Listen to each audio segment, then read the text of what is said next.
نحمدہ ونصلی علی رسولہ الکریم، اما بعد فاعوذ باللہ من الشیطان الرجیم، بسم اللہ الرحمن الرحیم۔ قال اللہ تبارک و تعالی یا ایہا الذین آمنوا اتقوا اللہ وکونوا مع الصادقین۔ وقال النبی صلی اللہ علیہ وسلم کانت بنو اسرائیل تسوسهم الانبیاء کلما ہلک نبی خلفہ نبی وانہ لا نبی بعدی سیکون خلفاء فیکثرون۔ وقال النبی صلی اللہ علیہ وسلم لا تزال طائفۃ من امتی قائمین علی الحق لا یضرهم من خالفهم۔ صدق اللہ مولانا العظیم و صدق رسولہ النبی الکریم۔ معزز دوستو، ہم یہاں بر عظیم پاک و ہند کی عظیم شخصیت بطل حریت حضرت اقدس مولانا شیخ الہند محمود حسن قدس سرہ کی تحریرات پر لکھی گئی کتابوں کے مجموعے کے موقع پر جمع ہے۔ یہ تقریب اس حوالے سے اہمیت رکھتی ہے کہ حضرت شیخ الہند کے وصال کے تقریباً 100 سال بعد حضرت شیخ الہند کی تحریرات کو پوری ترتیب و تنسیق کے ساتھ ادارہ رحیمیہ علوم قرآنیہ کی طرف سے شائع کیا جا رہا ہے۔ شیخ الہند کی شخصیت کا جو تعارف ابھی حضرت مفتی صاحب مدظ العالی نے کرایا ہے، اس کا تقاضا تو یہ تھا کہ حضرت شیخ الہند رحمۃ اللہ علیہ کی تمام کاوشوں کو بہت پہلے جمع ہو جانا چاہیے تھا، لیکن یہاں پر مسلط قوتوں کے زیر اثر اور لوگوں کی انفرادی خواہشات کی وجہ سے یہ کام اس پورے عرصے میں خاص طور پر تقسیم ہند سے پہلے پردہ خفا میں رہا۔ حضرت کے خطبات بکھرے ہوئے تھے، حضرت کے مقالات پہلی دفعہ القاسم ماہنامہ القاسم دیوبند میں شائع ہوئے تھے، وہ بھی 1912-13 میں۔ اسی طریقے سے حضرت کے مکتوبات وہ بھی مختلف رسائل میں کوئی 1 2 3 4 چھپتے رہے۔ ایک تحقیقی کام جو حضرت شیخ الہند رحمۃ اللہ علیہ پر ہونا چاہیے تھا وہ نہیں ہوا۔ حضرت اقدس مولانا شاہ سعید احمد رائے پوری رحمۃ اللہ علیہ کو حضرت شیخ الہند سے جو عشق تھا، اور اس نسبت سے حضرت نے جو یہاں یہ ادارے کی بنیاد، ہماری جماعت کی بنیاد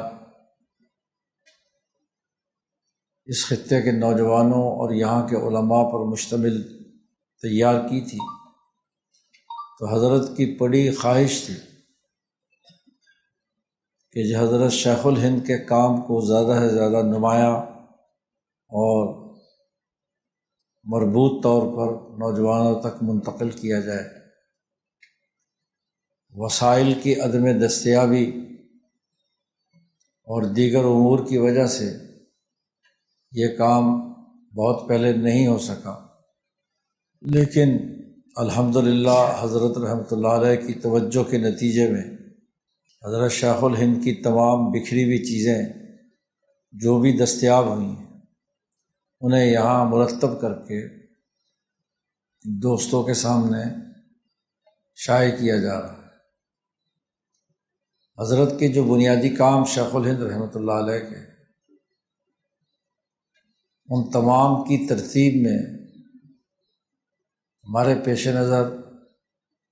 یہی تھا کہ حضرت نے اپنے پورے دورانیے میں جو خطابات یا خطبات ارشاد فرمائے انہیں ایک جگہ پر مرتب کر دیا جائے۔ تو اس کتاب خطبات و مقالات اور مکتوبات جو ہیں ان میں جو ابواب کی تقسیم کی گئی ہے وہ اسی تناظر میں ہے کہ پہلا باب حضرت کے خطبات پر مشتمل ہے۔ ایک ایک خطبے میں جو پیراگراف اور جو تمام چیزیں ہیں یہ شیخ الہند کی خود لکھی ہوئی ہیں یا حضرت نے ہدایات دے کر اپنے جلیل القدر شاگردوں سے لکھوائی ہیں اور لکھوانے کے بعد خود سنی ہے اور اس کی تصدیق کے بعد ان کی طباعت کی اجازت دی ہے۔ یعنی ایک ایک لفظ اس کا حضرت شیخ الہند کی نظر سے گزرا ہے اور اس کی بنیاد پر یہ خطبات مرتب ہو کر اس پہلے زمانے میں شائع ہوئے تھے جس وقت یہ خطبہ دیا گیا۔ قدیم زمانے کا یہ دستور بہت اچھا تھا کہ جو خطبات دیے جاتے تھے وہ شائع کر کے پیش کیے جاتے تھے، خطبات صدارت ہوں یا خطبات استقبالیہ ہوں۔ اسی طرح حضرت نے جو مقالات لکھے ان مقالات میں سب سے اہم کتاب مقدس قرآن حکیم کے ترجمے سے متعلق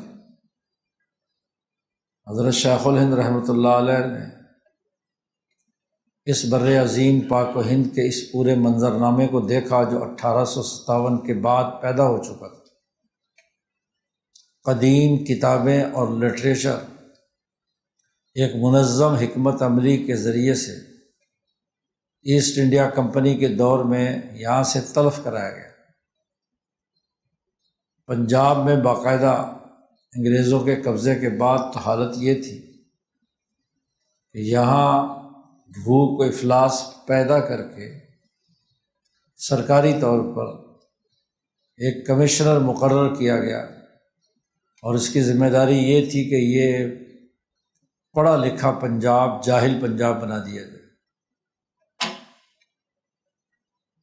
جہالت کی صورت یہ بیائی کہ غربت اور افلاس کے زمانے میں ایک صفحے پر پیسے مقرر کیا گیا کہ اتنے صفحے کی کتاب لا کر انگریز کو کوئی دے گا تو اتنے آنے اس کو یا اتنے روپے مل جائیں گے۔ تو لوگ اپنے گھروں میں جو کتابیں موجود تھیں، لٹریچر موجود تھا، وہ بیچ بیچ کر اپنی روٹی روزی پوری کر رہے تھے۔ اس کتاب کا صفایا کر دیا گیا اور خاص طور پر مسلمانوں کے غلبے کے زمانے میں قرآن حکیم کے پڑھنے پڑھانے کا ماحول تھا اور ہر گھر میں کوئی نہ کوئی پارا، کوئی نہ کوئی دین کی کتاب موجود تھی۔ وہ سب لے کر انگریزوں نے جلا کر بھسم کر دیا، ان پڑھ بنا دیا پورے ہندوستان کو۔ 100% تعلیم یافتہ ہندوستان وہ 1857 تک 100% جاہل بنانے کا عمل شروع ہو گیا۔ دنیا کی قوموں میں جب انقلابات آتے ہیں یا دنیا کی قوموں میں جب منفی بنیادوں پر تبدیلیاں اور غلامی مسلط ہوتی ہے تو ہر غلامی مسلط کرنے والی قوم سب سے پہلے انسانوں کے ذہنوں کو اپنے غلامانہ سانچے پر ڈھالنے کے لیے کردار ادا کرتی ہے۔ مثبت انقلاب ہو تو وہ غلامی کے زمانے کا لٹریچر ختم کر کے اپنے انقلاب کے مقاصد کو آگے بڑھانے کے لیے تعلیم و تربیت کا نظام بناتا ہے، اور اگر غلامی کا نظام مسلط ہو جائے تو وہ مثبت لٹریچر اور تعلیم و تعلم کے ذرائع کو تباہ و برباد کرتا ہے۔ ایسٹ انڈیا کمپنی اور برطانوی سامراج کے تسلط کے زمانے میں یہاں جو تعلیمی نظام حکومت کے نگرانی میں چل رہا تھا اس کو توڑ پھوڑ کر ختم کر دیا گیا، اور جو لٹریچر اور تحریرات موجود تھیں، کتابیں موجود تھیں، انہیں تلف کر دیا گیا۔ اب اپنے نوآبادیاتی بیانیے کے تحت کتابوں کی اشاعت اور اس کے پھیلاؤ کا کام کیا گیا۔ ان میں سب سے خطرناک کام کتاب مقدس قرآن حکیم کے انٹ شنٹ ترجمے تھے، کہ اپنے بیانیے کے مطابق ایسے جاہل لوگوں کے ذریعے سے ترجمے کروائے جائیں یا جان بوجھ کر کیے جائیں کہ جن کا بنیادی رخ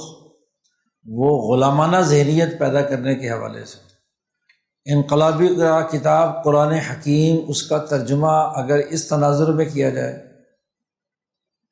کہ قرآن سے ثابت ہو جائے غلامی، قرآن سے ثابت ہو جائے پستی، ایک لفظ کے موڑ توڑ سے کیا ہے نتائج کچھ سے کچھ نکال لیے جائیں، تو یہ فتنہ یہاں انگریز سامراج نے پیدا کیا۔ اور 1857 میں جب مسلمانوں کی رہی سہی حکومت بہادر شاہ ظفر کی ختم ہو گئی تو یہ فتنہ پوری شدت سے پھیلا، اور پھر جب یہاں کچھ سالوں کے بعد طباعت اور نشر و اشاعت کی اجازت دی گئی تو پھر اسی طرح کے سرکاری مولویوں نے، سرکاری منشیوں نے، انگریز سامراج کے مذہبی ہندو ہوں یا مسلمان ہوں، ان لوگوں نے نشر و اشاعت کا سلسلہ شروع کیا، اور اس میں اس طرح کے تراجم قرآنیہ پھیلائے کہ جن کا قرآن کی اثر روح اور اس کے بنیادی فکر سے کوئی تعلق نہیں تھا۔ یہ 1857 سے 1947 تک کا جو دورانیہ ہے، اس دورانیہ میں شیخ الہند کی سب سے بڑی انفرادیت یہ ہے کہ قرآن حکیم کے ایک ایسے مضبوط اور مستحکم ترجمے کی بنیاد رکھی ہے کہ جو تمام قواعد و ضوابط اور دین کے بنیادی فکر اور فلسفے کو واضح کرنے والا ہے۔ شیخ الہند رحمۃ اللہ علیہ نے یہاں جو انگریزوں کی سرپرستی میں لکھے گئے تراجم قرآنیہ، اس کا جو انتشار پیدا ہوا، اس پر حضرت نے ایک ناقدانہ نظر ڈالی تھی۔ عجیب بات ہے کہ وہ آج سے 100 سال پہلے ایک زمانے میں جب حضرت کا ترجمہ چھپا تھا اس وقت چھپی تھی، جس میں اصول تراجم قرآنیہ حضرت شیخ الہند رحمۃ اللہ علیہ نے بیان کیے ہیں۔ جیسے حضرت شاہ ولی اللہ صاحب کے زمانے میں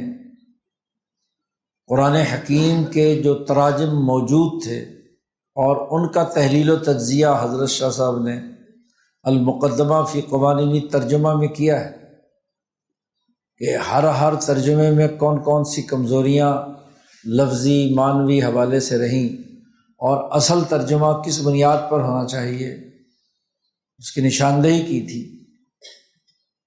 اور پھر ان اصول تراجم کی بنیاد پر شاہ صاحب کے صاحبزادگان نے ترجمے کیے فارسی میں یا اس زمانے کی اردو میں۔ تو اب ضرورت تھی کہ اس دور میں جو نیا چیلنج پیش آ گیا 1857 کے بعد، کہ ترجموں میں ایسی دجل و فریب کے کام کیے گئے کہ جس سے اس کا رخ اور اس کی معنویت ہی بدل جائے، تو حضرت شیخ الہند رحمۃ اللہ علیہ نے اس کا پورا جائزہ لیا اور جائزہ لے کر نیا ترجمہ شروع کیا، اور جو دیگر تراجم تھے ان کا ناقدانہ جائزہ لیا کہ کیا کیا ان میں خرابیاں ہیں۔ تو حضرت نے یہ ترجمہ یہاں ہندوستان میں شروع کر دیا تھا 1909-10 کے قریب، جب جمعیت الانصار حضرت نے تشکیل دی تھی۔ اور یہ ترجمہ، اس کے بارے میں مولانا سید اصغر حسین لکھتے ہیں کہ جن کا تذکرہ حضرت نے مقدمے میں بھی کیا ہے کہ کچھ مخلص احباب نے مجھے کہا کہ یہ ترجمہ کرو، تو مخلص احباب میں سب سے زیادہ اصرار کرنے والے حضرت اقدس مولانا شاہ عبد الرحیم رائے پوری رحمۃ اللہ علیہ تھے۔ انہوں نے حضرت شیخ الہند پر زور دیا کہ آپ قرآن حکیم کا صحیح ترجمہ جو ہے وہ کرنا شروع کریں۔ تو یہ 10 پارے تقریباً حضرت نے یہاں ہندوستان میں رہتے ہوئے ترجمہ کیے، اور ان کے بارے میں حضرت مولانا عبید اللہ سندھی رحمۃ اللہ علیہ کی یہ اطلاع قطعی طور پر درست ہے، جو امالیہ عبیدیہ میں چھپ بھی چکی، کہ حضرت شاہ عبد الرحیم صاحب رائے پوری کو حضرت شیخ الہند یہ ترجمہ قرآن پاک سناتے تھے کہ کون سا لفظ یہاں پر اردو ترجمے میں استعمال کیا جانا چاہیے، اور اس پر ان دونوں حضرات کی گفتگو ہوتی تھی، اور پھر جب طے ہو جاتا کہ ترجمے کے یہ لفظ زیادہ بہت ہی مناسب اور جامع ہے، مفہوم کلی کی پوری نشاندہی کرتا ہے، تو پھر وہ ترجمہ فائنل کیا جاتا تھا۔ تو 10 پارے حضرت نے یہاں ہندوستان میں اس کا کام کیا تھا، اور باقی 20 پارے حضرت نے مالٹا کی جیل میں بیٹھ کر کیے، اور وہاں بھی حضرت لکھتے ہیں مقدمے میں کہ یہ ترجمہ 20 پارے جو میں نے یہاں کیا ہے، انشاءاللہ موقع ملے گا تو اپنے انہی احباب مکرمین کو یہ دکھائیں گے، اگر یہ اس قابل ہوا تو چھپ جائے گا۔ لیکن حضرت شاہ عبد الرحیم رائے پوری رحمۃ اللہ علیہ کا پہلے حضرت شیخ الہند کی آمد سے پہلے وصال ہو گیا۔ ایک بڑا بنیادی کام ترجمہ قرآن پاک کے حوالے سے حضرت شیخ الہند کا ہے، اور پھر اس ترجمے کے حوالے سے بھی ایک بڑی اہم بات جو یہاں بیان کیا جانا ضروری ہے، اور ہم نے اس کتاب میں بھی اس کی نشاندہی کی ہے کہ قرآن حکیم کا ترجمہ کرنے کے بعد حضرت نے اس کا ایک مقدمہ لکھا تھا، مفصل مقدمہ۔ یہ مفصل مقدمہ افسوس یہ کہ جو اس وقت قرآن حکیم ترجمہ شیخ الہند کے نام سے یا تفسیر عثمانی کے نام سے کتاب چھپ رہی ہے، یہ حضرت شیخ الہند کا مقدمہ نہیں ہے۔ طباعتی اور نشریاتی خرابیوں کے نتیجے میں اصل مقدمہ غائب ہے، اور اس کی ایک بڑی وجہ یہی ہوئی تھی کہ یہ جو مقدمہ ترجمہ قرآن پاک جس میں اصول اور گفتگو پوری کی گئی ہے، یہ حضرت شیخ الہند کے وصال کے بعد، بلکہ حضرت شیخ الہند کی زندگی میں ہی دیوبند کے ایک خطیب تھے، حضرت شیخ الہند کے شاگرد تھے، انہوں نے حضرت شیخ الہند سے اور آپ کی جو صاحبزادیاں تھیں، اور اس زمانے میں ان کے وکیل تھے حضرت مولانا عزیر گل صاحب، جو حضرت شیخ الہند کے گھر کے اور وہاں کے آپ کے آستانہ کے خادم تھے۔ مالٹا ہی نہیں، واپس آنے کے بعد دیوبند میں کئی سال تک مولانا عزیر گل صاحب حضرت شیخ الہند کے گھر کے خادم رہے، صاحبزادیوں کی خدمت، اور جو آنے جانے والے ہیں ان کی تمام آؤ بھگت مولانا عزیر گل صاحب ہی کرتے تھے۔ تو مولانا عزیر گل صاحب کے اہتمام میں مولانا مبین صاحب تھے، انہوں نے کوشش کی کہ پورا ترجمہ قرآن پاک تو ہمارے پاس چھاپنے کے وسائل نہیں ہیں، تو یہ جو مقدمہ ہے یہ پہلے چھاپ دیں۔ تو حضرت شیخ الہند کی زندگی میں ہی اس کی کتابت ہو گئی تھی، اور یہ چھپنے کے قریب تھا کہ اتنے میں حضرت کا وصال ہوا۔ چھپ کر جب مارکیٹ میں آیا تو حضرت دنیا میں نہیں تھے۔ تو یہ جو مقدمہ چھپا یہ اکیلا چھپا تھا، اور اس کے حقوق وہ صاحب جنہوں نے چھائے کیا تھا انہوں نے حضرت کی صاحبزادیوں سے لے لیے تھے۔ انہیں کا ارادہ تھا کہ وسائل ہونے کے بعد ترجمہ قرآن پاک جو ہے وہ بھی وہی شائع کریں گے، لیکن ان کے پاس وسائل اتنے نہیں جمع ہو سکے، اور ایک دوسرے صاحب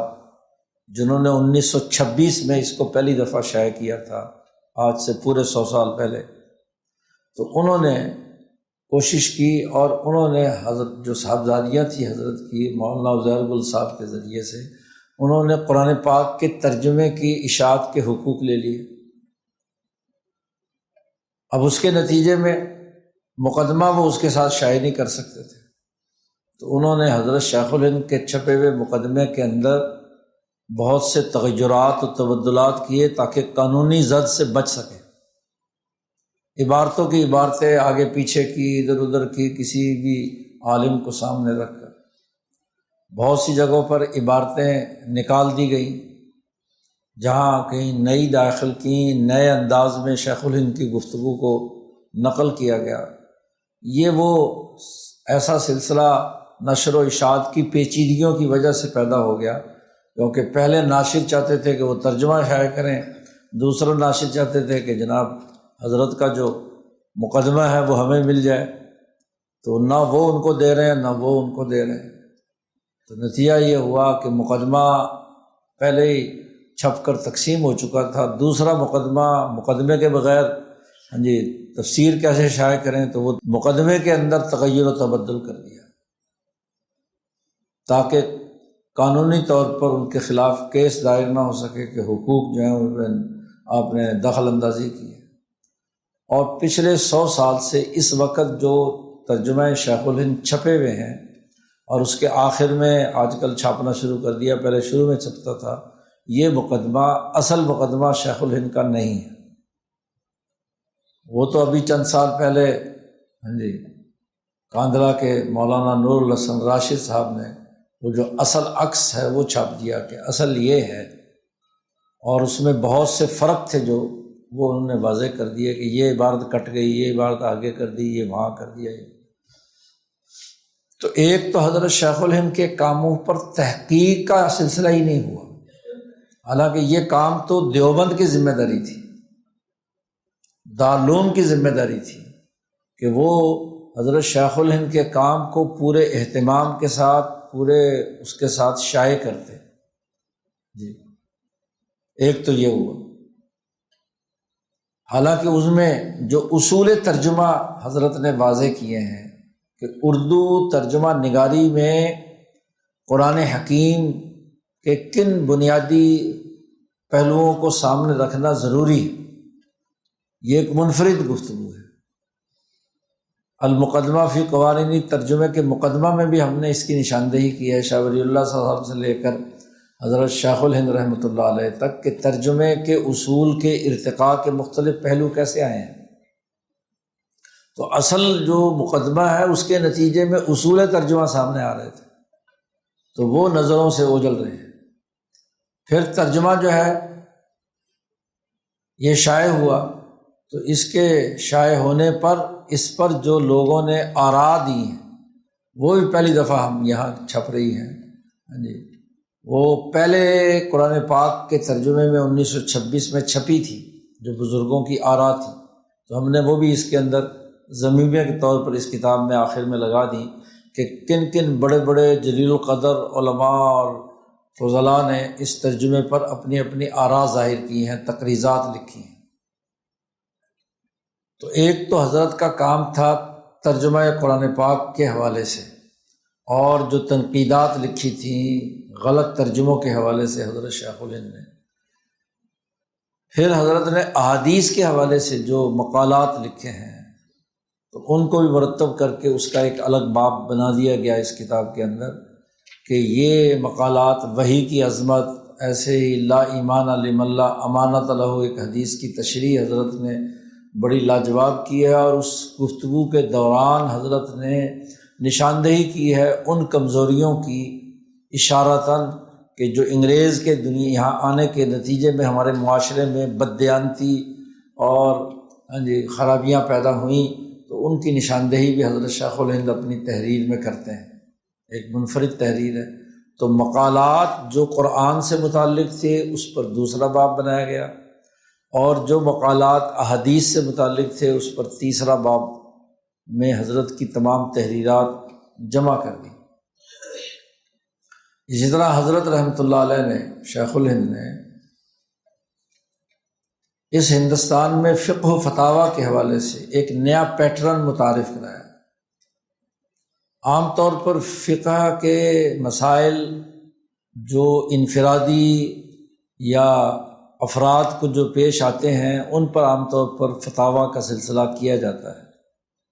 لیکن سیاست کے میدان میں جو اہم ترین بنیادی موضوعات اس زمانے کے تھے اس پر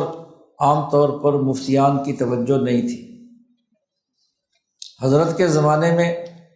جو یہاں سلگتے ہوئے مسائل تھے، جب حضرت واپس تشریف لائے مالٹا سے، تو وہ تین چار بنیادی مسئلے تھے۔ ایک اہم ترین مسئلہ خلافت کے حوالے سے انگریزوں نے پیدا کیا تھا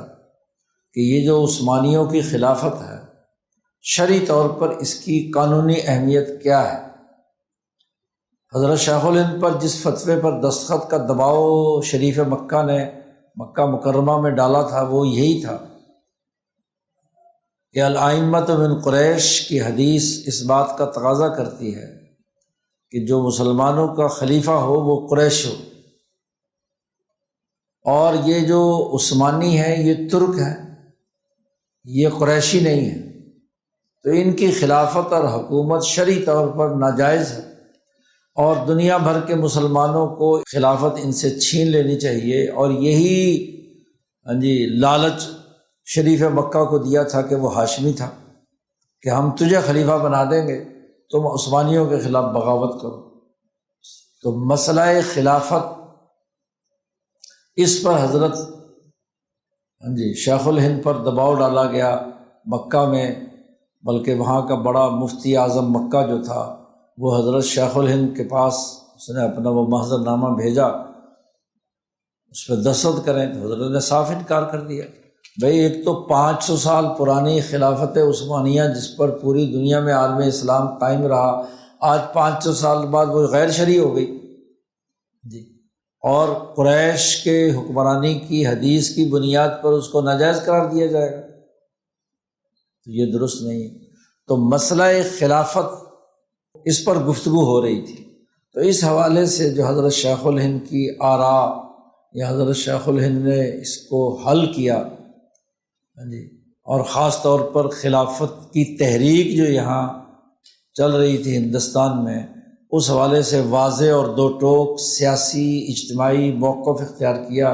حضرت شیخ الہند رحمۃ اللہ علیہ نے۔ یہ ایک بنیادی مسئلہ خلافت، اس پر جتنے فتاویٰ حضرت کے تھے وہ یہاں الگ سے مرتب کر دیے گئے۔ چوتھا باب جو فقہ و فتاویٰ سے متعلق ہے۔ اسی طریقے سے ایک بڑی اہم بات جس کی طرف حضرت شیخ الہند نے رہنمائی دی کہ ہندوستان میں انگریزوں کے خلاف تحریک ترک موالات یا عدم تعاون چل رہی تھی، اس میں بھی آ کر حضرت شیخ الہند نے ایک واضح موقف اختیار کر کے ترک موالات کو لازمی قرار دیا، اور اس پر ایک مفصل فتویٰ تحریر بلکہ خطبات بھی حضرت شیخ الہند نے دیے۔ خلافت 1918 میں جنگ عظیم اول میں شکست کھا کر ختم ہو چکی تھی، اور جون 1920 میں باقاعدہ خلیفہ صاحب نے سرنڈر کر کے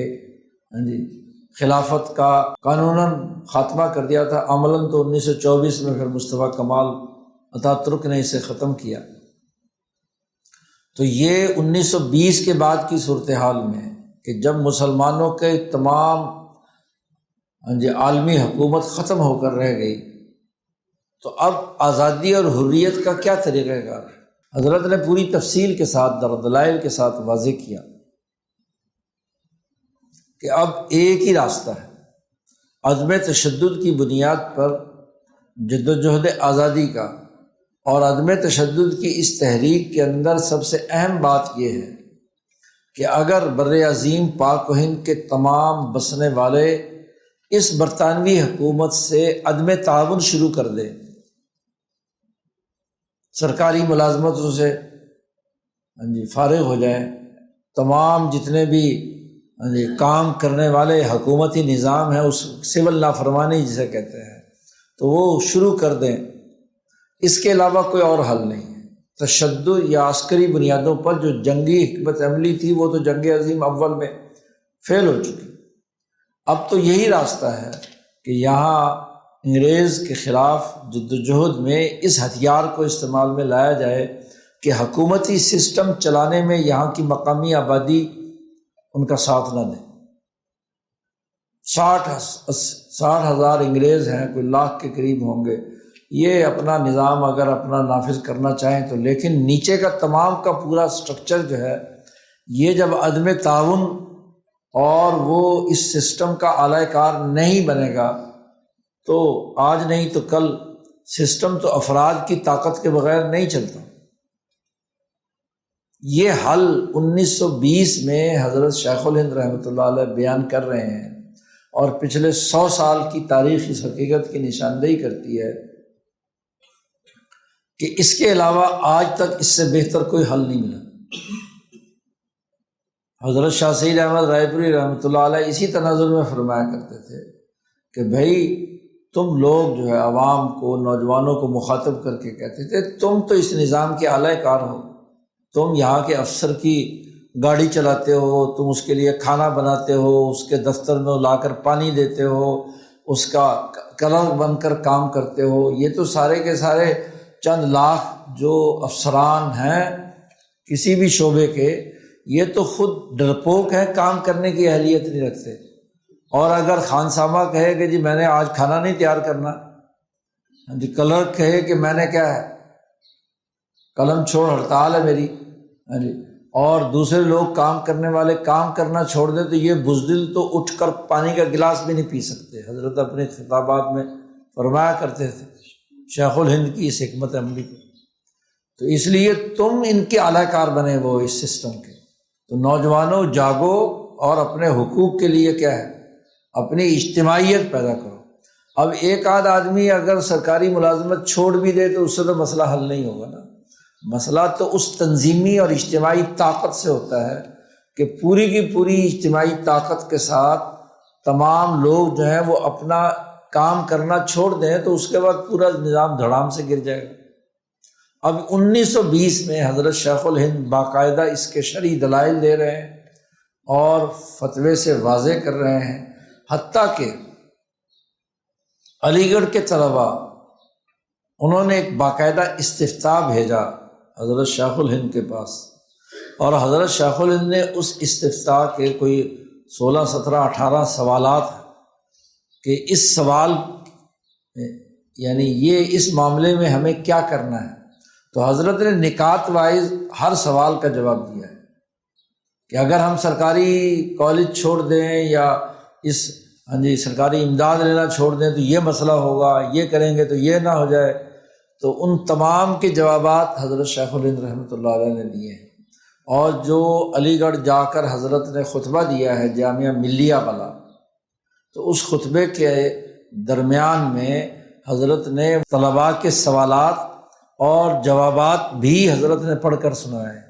چونکہ خطبہ تو حضرت نے خود نہیں پڑھا، جو جوابات لکھے تھے دیوبند میں وہ اس خطبے کے ساتھ اٹیچ کر کے خطبہ، چونکہ حضرت مولانا شبیر احمد عثمانی رحمۃ اللہ علیہ نے پڑھا تھا تو وہ سوالات بھی درمیان میں حضرت مولانا عثمانی نے طلباء کے سوالات کے جوابات بھی وہاں پڑھ کر سنائے تھے۔ اس خطبے کا وہ حصہ ہے، اور فتاویٰ کا بھی ہر سوال کے جواب کے تناظر میں وہ حصہ ہے۔ تو یہ بڑی اہم، اور وہ سب سوالات کالج کے نوجوانوں کے ہیں کہ ہمیں یہ خطرہ درپیش ہو سکتا ہے، ہمیں یہ جو امداد ملتی ہے یہ ہماری چلی جائے گی، یہ ہمارا مسئلہ ہو جائے گا۔ تو اس تناظر میں وہ ان نوجوانوں کو ابھارا ہے کہ وہ اجتماعی جد و جہد کے لیے آگے بڑھیں، اور اسی میں حضرت نے یہ فرمایا کہ ہمارے کالجوں کا کام یہ نہیں ہونا چاہیے کہ وہ سستے داموں غلام پیدا کریں، اس سسٹم کے ہمارے نوجوان جو ہیں وہ غرناطہ کی یونیورسٹیوں کے آزاد اور حریت پسند وہ لوگ ہونے چاہیے جو اپنا نظام خود چلائیں۔ تو یہ اہم ترین فتویٰ تحریک ترک موالات سے متعلق اور متوازن گفتگو اس میں حضرت نے فرمائی۔ پھر ایک اور تیسرا مسئلہ اس زمانے میں تھا، مسئلہ ہجرت، کہ جب یہاں دارالحرب کا فتویٰ دیا گیا کہ ہندوستان، اور وہ فتویٰ تو 1803 میں حضرت شاہ عبدالعزیز دہلوی رحمۃ اللہ علیہ کا دیا ہوا ہے، تو اس فتوے کے زیر اثر ایک سوال پیدا ہوا کہ جب ہندوستان دارالحرب ہو گیا تو اب یہاں سے کیا ہے، ہجرت کرنا بھی فرض ہو گیا، ہمیں دارالاسلام میں جا کر رہنا چاہیے اور ہمیں یہاں سے ہجرت کر کے دوسری جگہ پر جانا چاہیے۔ تو اس مسئلہ ہجرت کے حوالے سے بھی حضرت شیخ الہند نے بڑی متوازن رائے دی کہ تحریک کے تناظر میں حکمت عملی کے طور پر تو یہ ہر ایک کے پاس خواہش ہونی چاہیے کہ وہ یہاں سے ہجرت کرے، لیکن ہجرت سے پہلے اپنے گرد و پیش کے واقعات اور حقائق کو سامنے رکھ کر کام کیا جائے۔ کیا آپ ہجرت کر کے جہاں جانا چاہتے ہیں وہاں اتنے وسائل ہیں کہ آپ کے مسائل حل ہو جائیں؟ افغانستان کا غلغلہ شروع ہوا تھا اور پھر سامراج نے اس کو بڑا غلط استعمال بھی کیا، خاص طور پر خیبر پختونخوا اور پنجاب میں۔ یہاں جھوٹا پروپیگنڈا کرا دیا ایجنسیوں کے ذریعے سے کہ جی افغانستان کے بادشاہ نے اعلان کیا ہے کہ جو ہندوستانی ہجرت کر کے ہمارے پاس آئے گا ہم اس کو ایک مربع زمین اور ایک کوٹھی اور بنگلہ دیں گے۔ تو ماشاءاللہ دیوانے یہاں سے اپنی اپنی چھوٹی موٹی جو کٹھیاں موجود تھی وہ بیچ باچ کر یہاں سے اٹھا کر افغانستان، بھائی افغانستان میں یہ اتنی لاکھوں کی آبادی ہندوستان سے پہنچ جائے تو افغانستان کے پاس اتنی کون سی زمین ہے اور کون سے وسائل ہیں؟ تو یہ جان بوجھ کر ان مہاجرین کو خراب کیا گیا۔ تو حضرت شیخ الہند نے بہت متوازن بنیادوں پر اس حوالے سے رہنمائی کی اور اس تسلسل کی بنیاد پر کی جو حضرت شاہ عبدالعزیز دہلوی رحمۃ اللہ علیہ کے زمانے سے ولی اللہی اسکول آف تھاٹ میں رہی ہے۔ حضرت شاہ عبدالعزیز صاحب نے فتاویٰ عزیزیہ میں جب دارالحرب کا فتویٰ دیا، لیکن ساتھ ہی یہ بھی کہہ دیا کہ دارالحرب ہونے کے باوجود یہاں سے ہجرت کرنا فرض نہیں ہے۔ یہ وہ دارالحرب ہے جس پر غیر مسلموں کا تسلط تو ہوا ہے، لیکن یہاں مسلمانوں کو اپنی عبادات نماز روزہ کرنے کی اجازت ہے، اس لیے یہاں ہجرت کرنا لازمی اور ضروری نہیں ہے۔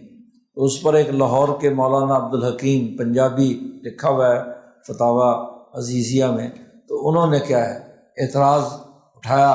کہ یہ مولانا شاہ عبدالعزیز صاحب ایک طرف تو ہندوستان کو دارالحرب قرار دیتے ہیں اور دوسری طرف یہاں ہجرت کو واجب قرار نہیں دیتے، جبکہ فقہ کی کتابوں میں لکھا ہوا ہے کہ جب دارالحرب ہے تو وہاں سے ہجرت لازمی اور ضروری ہے۔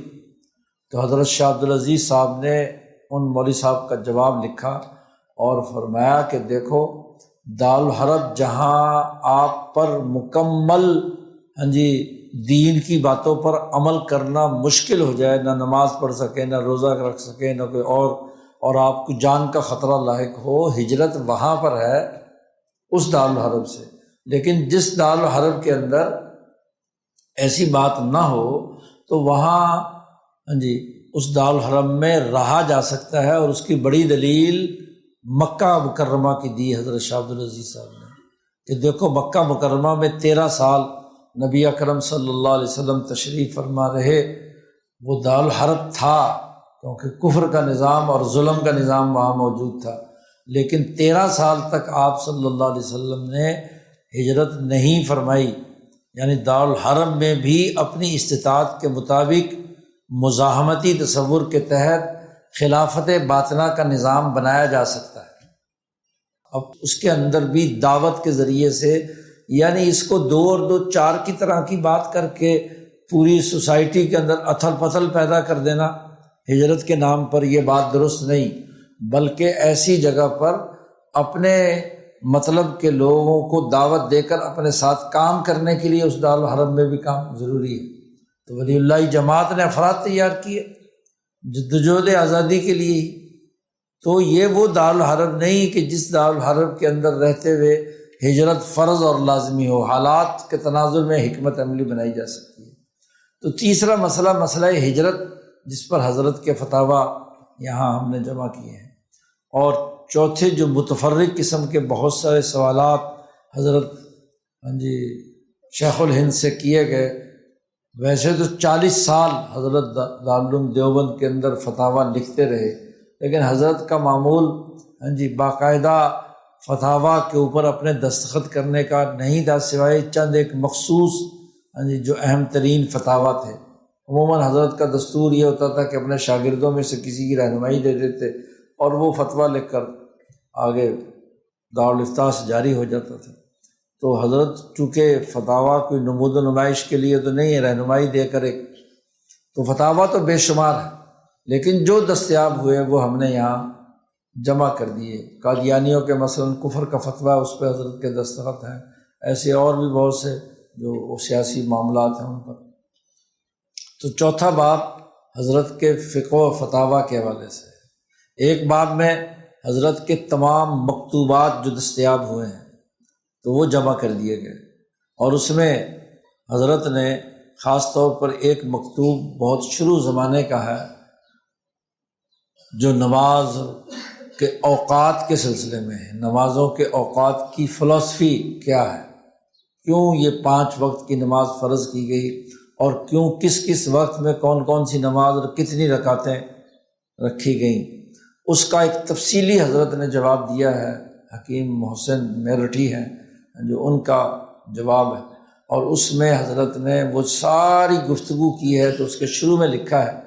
کہ میں یہ جو کچھ لکھ رہا ہوں یہ حضرت امام شاہ ولی اللہ دہلوی اور حضرت مولانا محمد قاسم نانوتوی اور جو محققین علماء ولی اللہ سلسلے کے ہیں ان کی تحریرات کے تناظر میں یہ میں لکھ رہا ہوں، اور وہ ساری گفتگو حجت اللہ کے بہت سے ابواب کا خلاصہ ہے اور ان کا انتخاب ہے۔ اس سے صاف واضح ہوتا ہے کہ حضرت شیخ الہند پر ولی اللہ فکر کا جو تسلسل اور اس کے تمام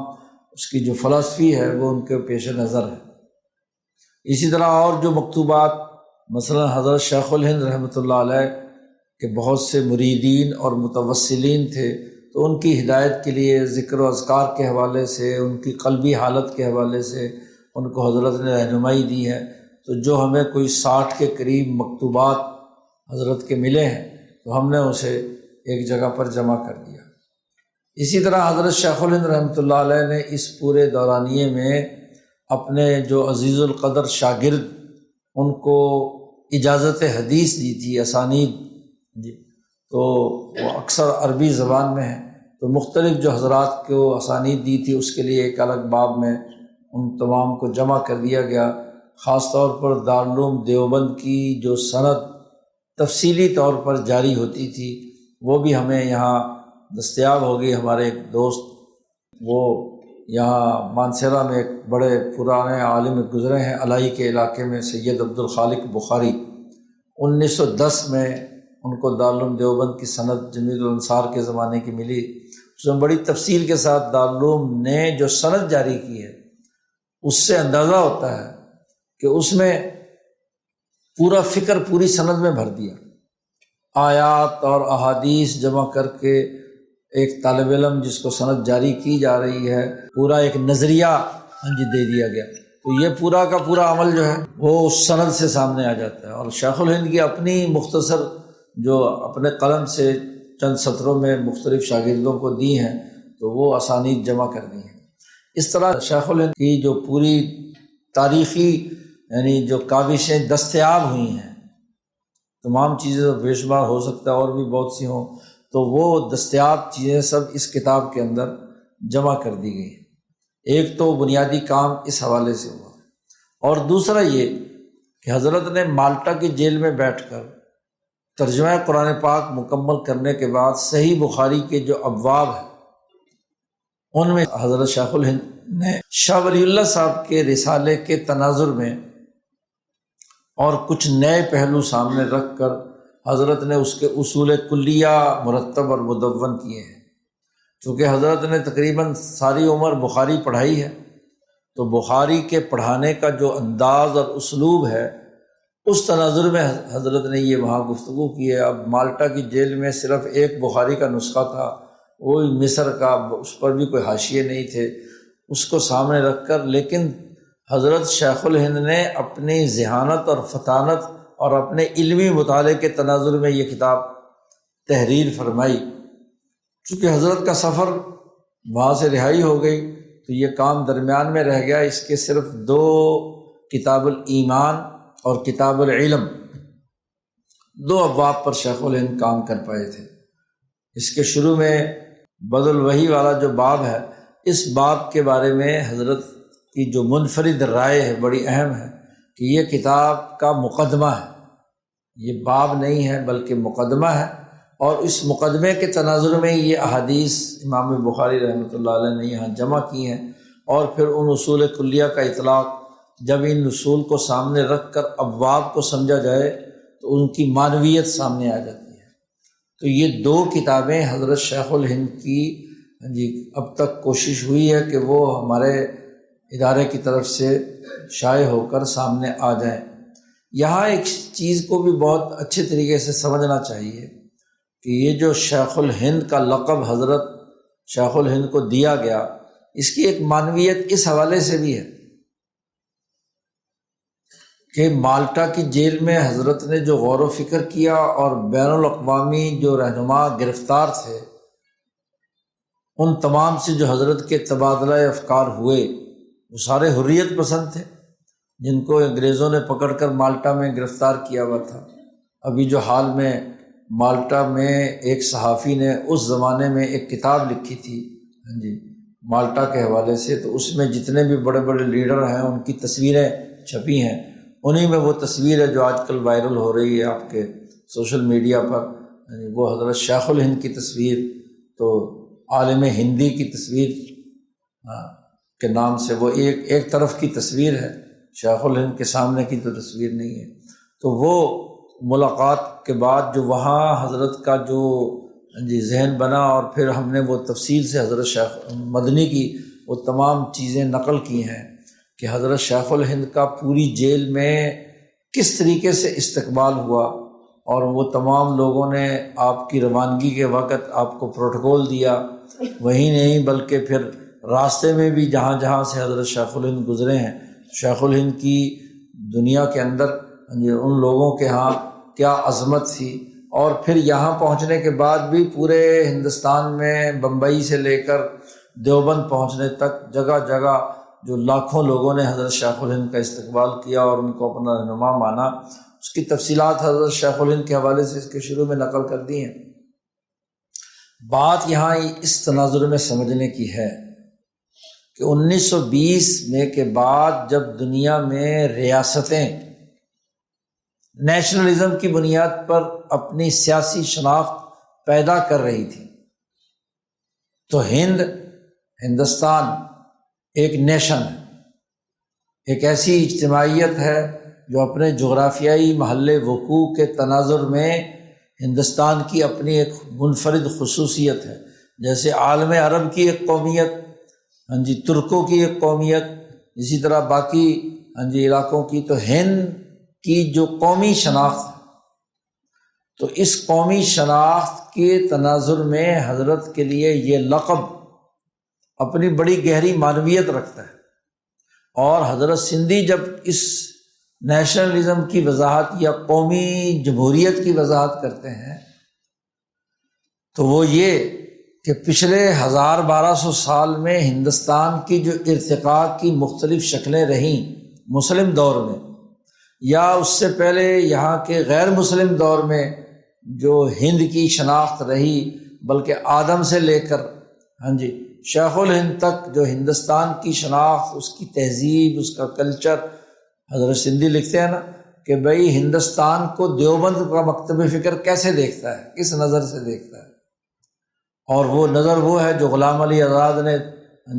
اپنی کتابوں میں بیان کی، وہ نظر وہ ہے جو امیر خسرو نے جس نظر سے ہندوستان کو دیکھا، امیر خسرو کے وہ اشعار مجدد الفسانی نے کس تناظر میں نقل کیے،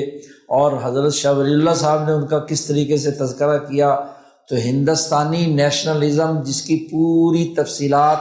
حضرت سندھی رحمۃ اللہ علیہ اپنی سیاسی تحریک میں بیان فرماتے ہیں یا اپنے خطبات و مقالات میں بیان فرماتے ہیں، وہ اس شیخ الہند کے لفظ کی معنویت کے اندر داخل ہے کہ ہندوستان اپنے ابتدائی زمانے سے لے کر اب تک انبیاء اور حکماء کی سرزمین رہا، اور ان تمام علماء، حکماء، شعراء، ان تمام کی جامعیت جس شخصیت میں پائی جاتی تھی وہ حضرت شیخ الہند مولانا محمود حسن۔ اس لیے اس کے شروع میں حضرت مولانا سید حسین احمد مدنی نے حضرت شیخ الہند کے حالات پر ایک تقریض لکھی تھی، اور وہ ہم نے اس کے شروع میں لگا دی ہے۔ تو اس میں حضرت کے جو شعر و شاعری، حکمت، اور خاص طور پر حضرت کو شاعری پر جو عبور تھا اور ہندوستان کے شاعروں پر جو عبور تھا، تو اس زمانے کا ایک ہندو شاعر جو پورے ہندوستان کے اندر مشہور تھا، وہ ایک دفعہ مشاعرے میں دیوبند میں آیا، تو حضرت بھی اس مشاعرے میں گئے۔ ہندو مسلم سب کا اجتماع ہے، دیوبند میں مشاعرہ ہو رہا ہے، تو حضرت شیخ الہند بھی اس مشاعرے میں موجود ہے۔ تو اس نے تو سمجھا کہ مولوی صاحب مدرسے کے شعر و شاعری کے ذوق میں آ گئے۔ وہاں جب بات چل پڑی اور مشاعرے کے اندر ایک شعر پھینکا جاتا ہے تو اس کے جواب میں اسی زمین میں دوسرا شعر، تو حضرت شیخ الہند نے اتنے اشعار سنائے، ہزاروں اشعار۔ تو وہ عظمت کا قائل ہوا کہ حضرت شیخ الہند کو پورے یہاں کے تحریک، تہذیب، یہاں کی شاعری، یہاں کے اوپر کتنا عبور حاصل ہے۔ اور اگر حکمت کے تناظر میں دیکھا جائے تو وہ حضرت شیخ الہند رحمۃ اللہ علیہ ان تمام علوم میں، فقہ میں، تفسیر میں، حدیث میں، اسی طرح تاریخ میں، حکمت میں، حتیٰ کہ یہاں کی زبانوں کے تناظر میں بھی، ہندوستانی رسم و رواج کے تناظر میں بھی وہ واقعی شیخ الہند تھے اپنے لفظ کی معنویت، کہ ان کو گاندھی جی بھی شیخ الہند کہہ رہے ہیں، تمام کانگریس والے کہہ رہے ہیں، مسلمانوں کے تمام فرقے کہہ رہے ہیں، اور ایسی حالت میں کہہ رہے ہیں کہ جب شیخ الہند رحمۃ اللہ علیہ مالٹا میں گرفتار ہوئے، انگریزوں نے حضرت کو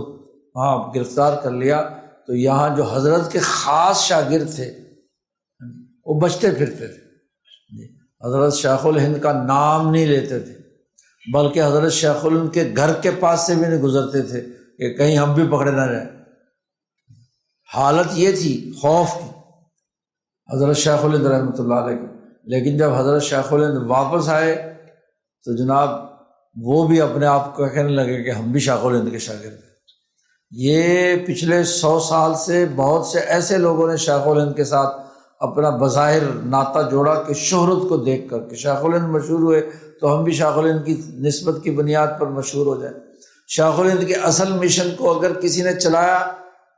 تو وہ امام انقلاب مولانا عبید اللہ سندھی ہیں، شیخ الاسلام مولانا سید حسین احمد مدنی ہیں، جو جانشین شیخ الہند۔ ہندوستان میں حضرت شیخ الہند کے اگلے 20 سال 1920 سے لے کر 1956 تک جو جانشین بن کر جنہوں نے شیخ الہند کے مشن کو پھیلایا ہے وہ مولانا سید حسین احمد مدنی رحمۃ اللہ علیہ ہیں۔ حضرت سندھی تو جلاوطنی کی زندگی باہر گزار رہے ہیں، لیکن ہندوستان میں رہ کر عملی طور پر جو طوفانی دورے کیے، نہ دن دیکھا نہ رات دیکھی، جہاں حضرت شیخ الہند نے انہیں بھیج دیا تھا کلکتہ، وہاں سے پھر جس جگہ پر بھی پورے ہندوستان کے اندر جلسے، تقریریں، پروگرام، ان بنیادی نکات پر جو حضرت شیخ الہند دے کر گئے تھے اس پر جتنا عملی کام یہاں پر وہ حضرت مولانا سید حسین احمد مدنی رحمۃ اللہ علیہ نے کیا، مفتی اعظم مفتی کفایت اللہ دہلوی نے کیا، اور ان کی پوری جمعیت علماء ہند نے اس مشن کو، اور اس کے اہم ترین لوگوں نے اس مشن کو آگے پھیلانے کے لیے کردار ادا کیا۔ لیکن 1947 میں ان حضرات کی جدوجہد کو ناکام بنانے کے لیے اس طرح کے نام نہاد شیخ الہند کی طرف نسبت رکھنے والے لوگوں نے اس پورے خطے کی وہ جو آزادی اور حریت اور اس کی اجتماعیت تھی وہ توڑ پھوڑ کر ختم کر دی، اور شیخ الہند اپنے خیال کے مطابق، شیخ الہند ان کے مشن، جمعیت علماء ہند کی جدوجہد، حضرت مدنی مفتی کفایت اللہ صاحب کی جدوجہد، اور اپنے خیال کے مطابق مولانا سندھی کی جدوجہد کو ختم کر دیا تھا۔ لیکن اللہ تبارک و تعالیٰ نے یہ کام اور یہ نظریہ اس خطے میں، جہاں یہ اپنا سمجھے ہوئے تھے کہ اب ہم شیخ الہند کا صرف صوفیانہ تعارف کرا دیں گے، کوئی وظیفوں کا تعارف کرا دیں گے، یا بخاری کے پڑھنے پڑھانے کا تعارف کرا دیں گے، اور سیاست اور جو آزادی اور حریت کی سوچ ہے وہ گویا کہ ختم ہو گئی۔ لیکن یہاں یہ سوچ حضرت شاہ سعید احمد صاحب رائے پوری رحمۃ اللہ علیہ نے دوبارہ زندہ کی۔ 1950 سے لے کر 2012 تک 60-62 سال حضرت نے شیخ الہند کے مشن پر کام کیا۔ شیخ الہند کے فکر اور مشن کو نوجوانوں میں ہر جگہ منتقل کرنے کے لیے جدوجہد و کوشش کی، ترجمہ شیخ الہند کو پھیلانے میں حضرت شیخ الہند کی سیاسی سوچ کو منتقل کرنے میں کردار ادا کیا۔ گویا کہ عشق حضرت شیخ الہند سے تھا حضرت شاہ سعید احمد رائے پوری کو۔ حضرت سندھی سے تعلق بھی شیخ الہند کی وجہ سے، یاد رکھو۔ حضرت مدنی کا تعارف بھی کراتے تھے تو شیخ الہند کے واسطے سے، مفتی اعظم مفتی کفایت اللہ کا تعارف، جمعیت علماء ہند کی بھی کوئی قدر و وقت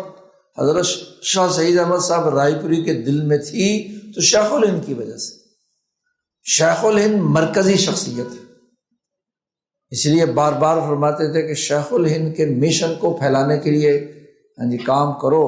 ان کی جو چیزیں ہیں وہ زیادہ سے زیادہ پھیلنی چاہیے۔ یہاں حضرت نے شیخ الہند کے جو یہ خطبات کے اقتباسات تھے کہ ہمارے کالج کے نونہالوں کے لیے ایسا نہیں ایسا ہونا چاہیے، جو جملے وہ قطعات لکھ کر حضرت نے یہاں پھیلائے، اور جو آخری سفر دیوبند کا حضرت کا ہوا ہے 2009 میں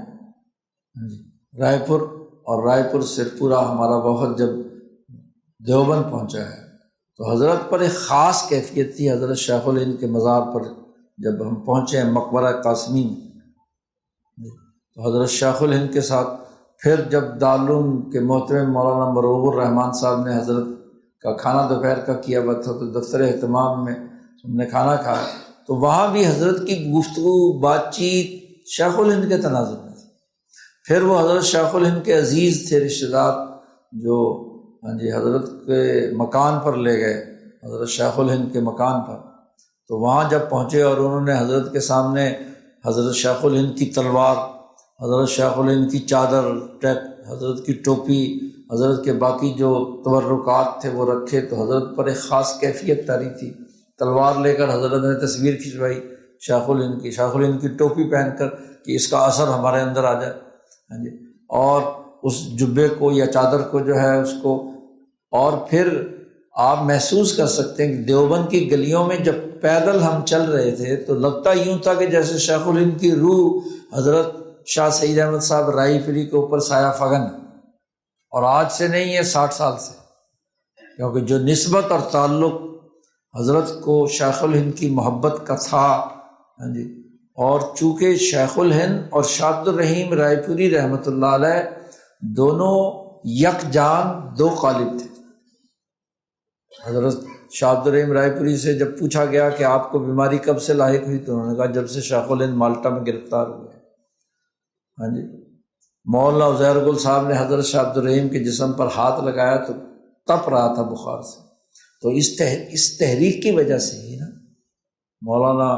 اسد مدنی رحمۃ اللہ علیہ یہ بات نقل کرتے ہیں مولانا عزیر گل صاحب کی۔ تو کہنے کا مقصد یہ کہ دونوں رائے پوری نسبت کے ساتھ شیخ الہند کی نسبت جڑی ہوئی ہے، یاد رکھو۔ وہ رائے پوری نہیں ہو سکتا جس کے قلب کے اندر شاہ عبد الرحیم رائے پوری کے ساتھ ساتھ شیخ الہند کی محبت نہ ہو۔ یہ نسبتیں دونوں کی اتنی ہم آہنگ تھی کہ جب حضرت شیخ الہند واپس آئے تو حضرت شاہ عبد الرحیم رائے پوری کے ایک مرید، انہوں نے حضرت شیخ الہند کو خط لکھا کہ میں شاہ عبد الرحیم رائے پوری سے مرید ہوں، اور انہوں نے مجھے یہ ذکر اذکار بیان کیے ہیں، تو اب میں چاہتا ہوں آپ سے تعلق قائم کروں۔ تو حضرت شیخ الہند نے کہا کہ جو انہوں نے کہا ہے شاہ عبد الرحیم رائے پوری لکھ کر گئے ہیں وہ تم عمل کرو، اور یہ بیعت حضرت سے جو بیعت ہے وہ گویا کہ ایک ہی بیعت ہے۔ اس لیے کبھی شیخ الہند کے مریدوں میں اور حضرت کے مریدوں میں کوئی فرق نہیں، جو یہاں وہاں سے رہنمائی لیتے ہیں، جو یہاں وہاں بیعت ہوئے وہ یہاں۔ اس لیے شیخ الہند جب یہاں سے چلے گئے تو جتنے حضرت کے مرید تھے،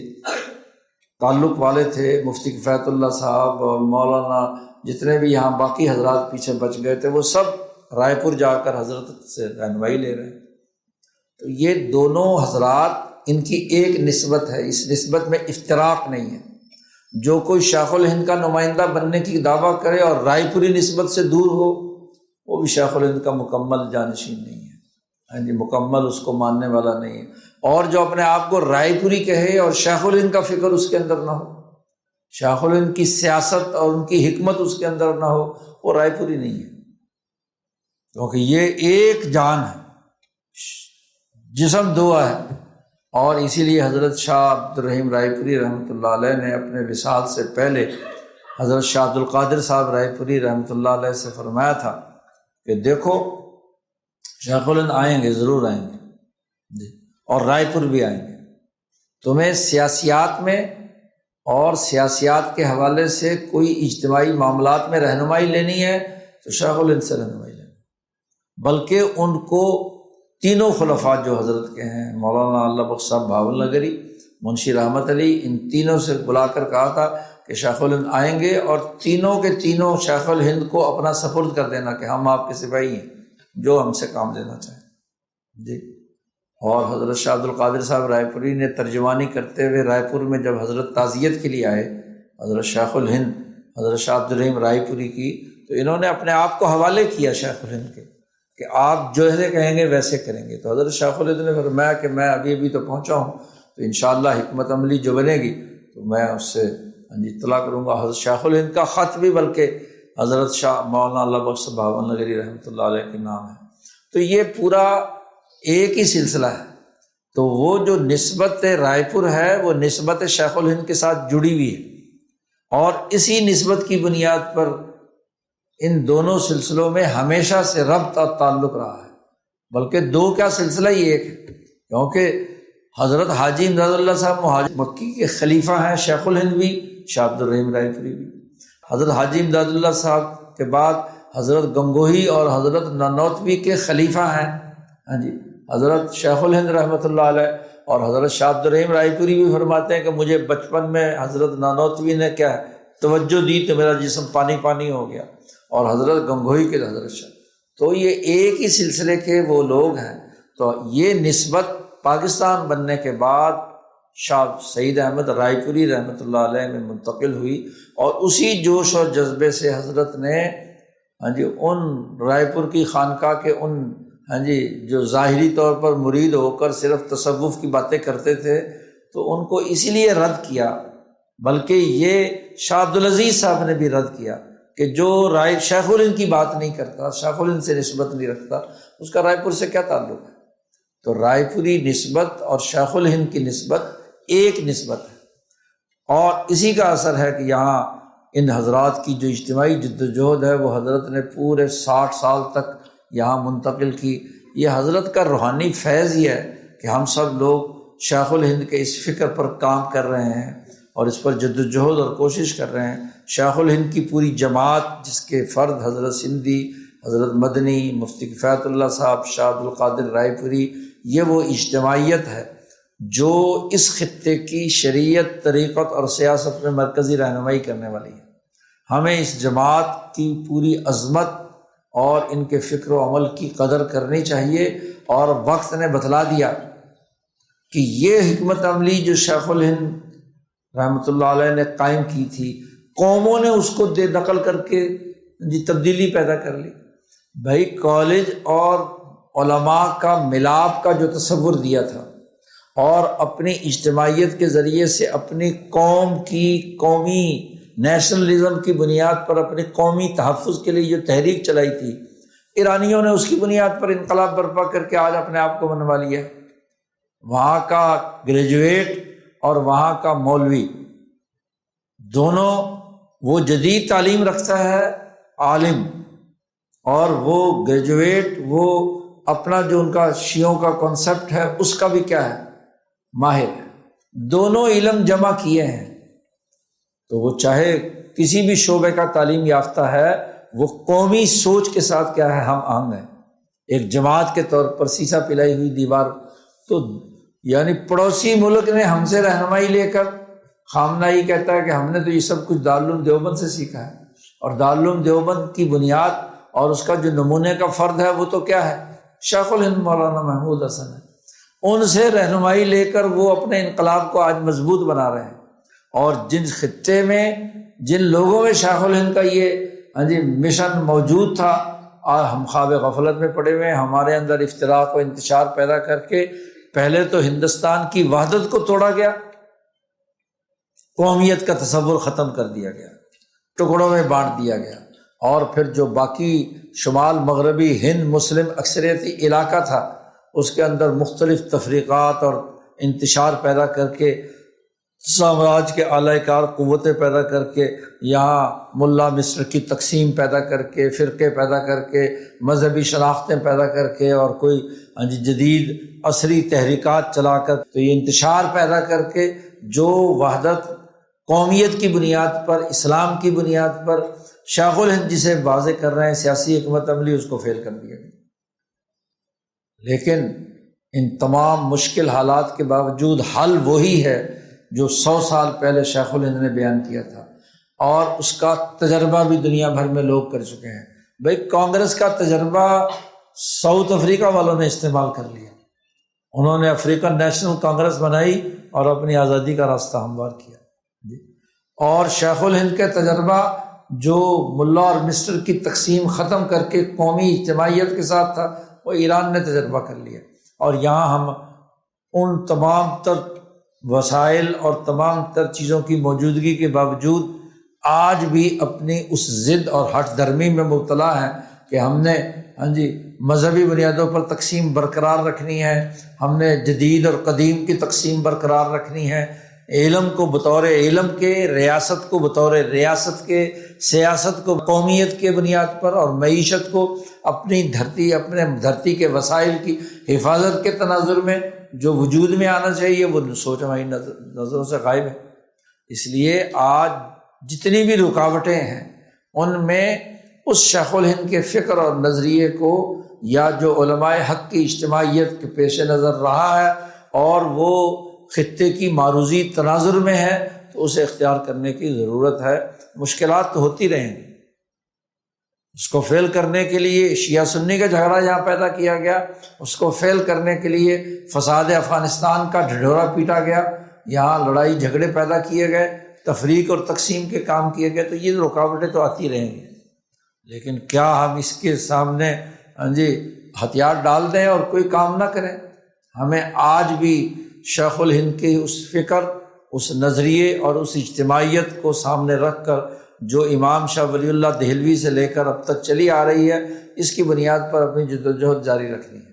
اللہ تعالیٰ ہمیں ان کتابوں کو پوری تحقیق کے ساتھ، غور و فکر کے ساتھ سمجھنے کی توفیق دے، اس کے حلقے بنائیں اور اس میں اجتماعی مطالعہ کریں، اور اگر سوالات پیدا ہوں تو وہ آپس میں مکالمے کے ذریعے سے، اپنے سینئر دوستوں کے ذریعے سے اس پر باقاعدہ اس کو اپنا حصہ بنائیں اور سمجھنے کی کوشش کریں کہ یہ بنیادی فکر جو ہے قرآن کے حوالے سے، حدیث کے حوالے سے، تراجم کے حوالے سے، اسی طریقے سے سیاسی بصیرت کے حوالے سے، تفقہ اور فقہ و فتاویٰ کے اجتماعی تناظر کے حوالے سے ہماری کیا رہنمائی کر رہے